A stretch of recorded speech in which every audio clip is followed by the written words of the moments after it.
머리도 좀 식힐 겸 잠시 요즘 새로 속속 등장하고 있는 최첨단 드론 무기들에 대해서 알아보겠습니다. 다들 알다시피 이번 우크라이나 전쟁 때문에 기존 전차나 전투기 또는 미사일 같은 게 아니라 아무도 예상하지 못했던 그 조그만 드론들이 전장에서 가장 무서운 무기로 부상하고 있습니다. 이게 지금 우크라이나에서 사용하고 있는 가장 흔한 형태의 드론입니다. 서양에서는 이걸 카미카제 공격 드론이라고 부르는데 우리말로는 그냥 자폭 드론 또는 자살 드론 정도로 해석될 수 있습니다. 대략 100만원 정도 하는 그냥 일반 중국산 장난감 드론에다가 여기 보이는 것과 같은 RPG 탄두 같은 폭발물을 테이프나 케이블 타이로 고정시켜 제작한 형태입니다. 게다가 또 한 대에 약 100만원도 하지 않는 이런 드론 한두 개면 무려 대당 50억원짜리 러시아 전차들도 쉽게 날려버릴 수 있어 무엇보다 그 가성비가 정말 말도 안 되는 수준입니다. 현재 우크라이나 전장에서는 이런 드론들이 약 50만 대 이상 우크라이나와 러시아 양측에 의해 운용되고 있다고 합니다. 즉 이 작은 날개 달린 킬러 로봇들이 무려 50만 대나 그쪽 하늘에는 날아다니고 있다는 뜻입니다. 그래서 이런 드론의 압도적인 경제성과 그 전략적 효용성을 발견한 것이 아마도 이번 우크라이나 전쟁의 가장 큰 발견일 텐데, 그래서 이런 상황을 지난 3년간 유심히 지켜보고 있던 전 세계 수많은 방산 기업들은 이런 소형 드론 무기를 개발하는데 지금 앞다투어 경쟁 중입니다. 그래서 현재 시장에 풀리고 있는 2세대 드론들을 보면 이렇습니다. 일단 이건 스위치 블레이드라는 자폭 드론인데 그 용도에 따라 50cm짜리 미니형 스위치 블레이드 300이 있고 1.3m짜리 대형 600짜리도 있습니다. 강철로 만든 거대한 잠자리처럼 생긴 몸통 머리 부분에 초고화질 카메라가 장착되어 있고 앞뒤 날개가 원래는 접혀져 있는 형태로 아무 데서나 마치 박격포를 발사하듯 간단하게 하늘로 퐁 하고 발사를 하면 날개가 펼쳐지며 날기 시작해 목표물을 향해 날아가 자폭하는 드론입니다.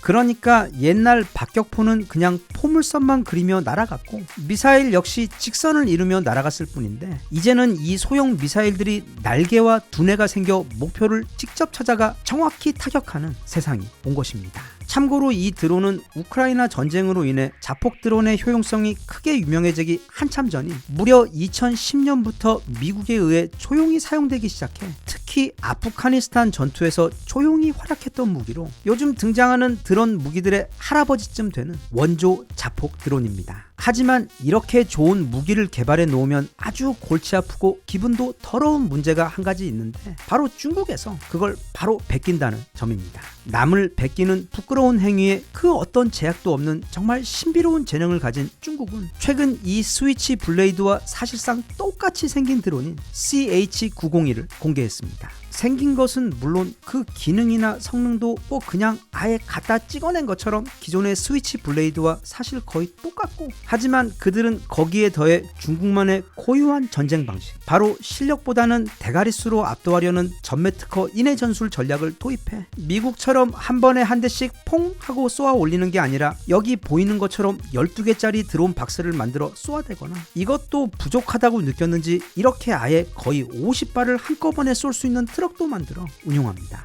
중국은 또 얼마 전 미국의 F-35를 그대로 베낀 오직 그들 눈에만 보이지 않는 신비한 중국 스텔스기도 공개를 했는데 그 전투기는 심지어 그 이름마저 미국의 F-35를 그대로 따라해서 J-35라고 지었습니다. 이번에 볼 드론은 진짜 끝내주는 물건입니다. 이제 막 개발이 완료되어 올해 말 미군에게 최초 500대가 전달될 예정인 진짜 따끈따끈한 최신식 미래 드론 무기입니다. 일단 이렇게 생겼습니다. 발사는 그냥 바닥에 놓아두면 혼자서 수직으로 날아오르며 비행을 시작하는데 그 이름은 로드러너입니다. 이 로드러너 미사일이 무서운 이유는 이게 대략 1m가 조금 넘는 크기임에도 불구하고 프로펠러도 아니고 그렇다고 미사일처럼 고체 원료를 태우며 날아가는 게 아니라 무려 최신식 제트 추진 방식으로 날아간다는 점입니다. 그러니까 이건 초소형 제트기인 셈입니다. 이 로드러너는 거의 마하의 속도로 날아가는 데다 항공기의 민첩성과 다재다능함까지 결합된 최고로 혁신적인 무기로 주목받고 있는데, 왜냐하면 기존 다른 드론들이 땅에 있는 전차들을 공격하는 데 반해 이 로드러너는 그 육상 무기 공격은 당근이고 무려 날아오는 전투기를 상대로 한 자폭 드론이기도 하기 때문입니다. 이 로드러너의 대당 가격은 현재 약 6억 원으로 추정되고 있는데 언뜻 무척 비싸게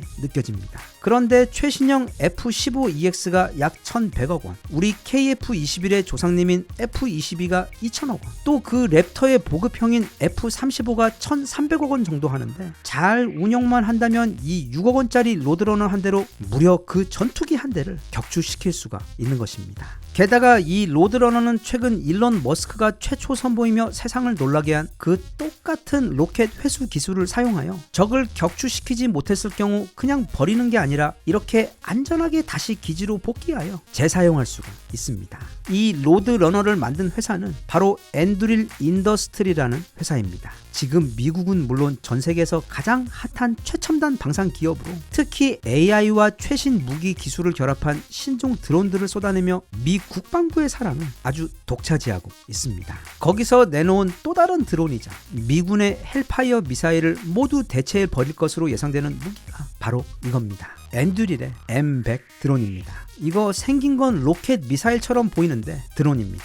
미군의 적국이 가장 무서워하는 것 중 하나가 바로 헬파이어 미사일입니다.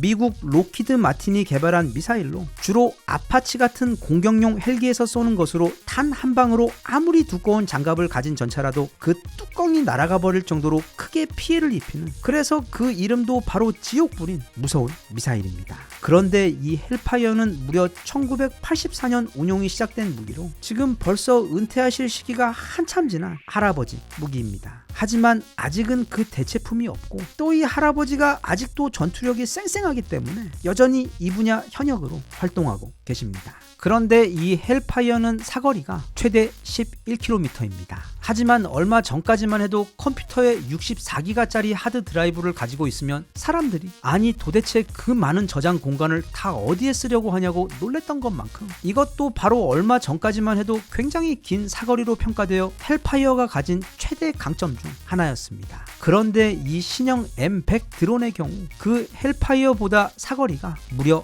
20배나 깁니다. 즉 이건 무려 222km를 날아가 적을 공격합니다. 서울에서 쏘면 대구까지의 거리가 약 230km니까 그 정도 멀리 있는 적을 드론이 혼자 날아가 정확하게 타격하는 것입니다. 게다가 선사시대에 개발된 고체 원료를 사용하는 헬파이어와는 달리 소형 터보 제트 엔진을 사용해 고아음속에 엄청난 속도로 비행하여 일단 어마어마하게 빠르며 또 이건 조립식으로 운반되어 아주 간단한 도구 몇 가지만 있으면 별다른 훈련 없이도 누구든 현장에서 즉시 조립하여 사용할 수가 있을 정도로 구조도 간단합니다. 그리고 이 모든 강점에도 불구하고 그 가격도 현재 헬파이어의 대략 절반밖에 되지 않아 현재 미군이 엄청나게 군침을 흘리고 있는 무기가 바로 이 M100입니다.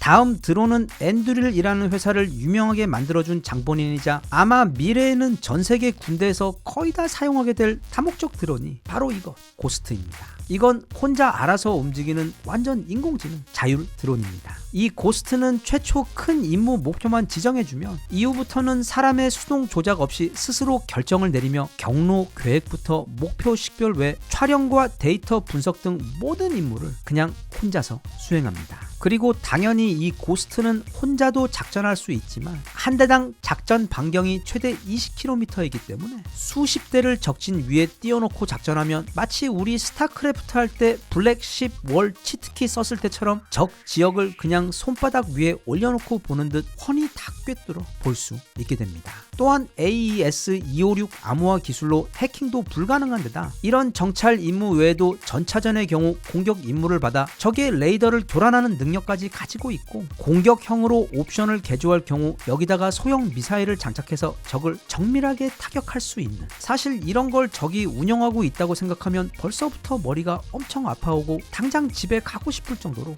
미래 전장의 게임 체인저가 되는 무기입니다. 아마 미래에는 더 이상 사람들이 전장에 직접 나가 싸우는 대신 다양한 형태와 기능의 드론들이 대신 나가 서로 전쟁을 할 것 같습니다. 그렇다면 이런 첨단 기술을 더 많이 가진 나라가 AI 방산 산업에서도 앞서고 또 그 군사력 또한 더 막강할 것 같은데 전 세계 재래식 무기 전쟁과 산업에 있어 요즘은 사실 미국 다음으로 세계 두 번째로 인정받고 있는 우리나라이며 게다가 또 최첨단 기술 외 반도체와 배터리에서도 세계 최고를 달리고 있는 우리나라이기 때문에 지금 빠르게 다가오고 있는 새로운 시대에도 다시 한번 군사 드론 산업에서 세계 최강대국이 되지 못할 이유가 없어 보입니다. 그리고 이 방산 분야에서의 세계 최고 우위만큼은 앞으로도 절대 빼앗기고 싶지 않습니다. 그래서 이제부터라도 관련 산업들에 대한 투자와 연구 개발에 빠르게 박차를 가해서 그 미래 드론 산업에서도 꼭 지금처럼 우리나라가 세계 최고 최강의 위치를 잘 지켜냈으면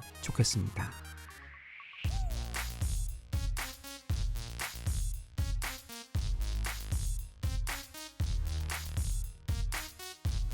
Even if you tried, you wouldn't understand it. Maybe something's missing inside of you. Just a bit of sugar.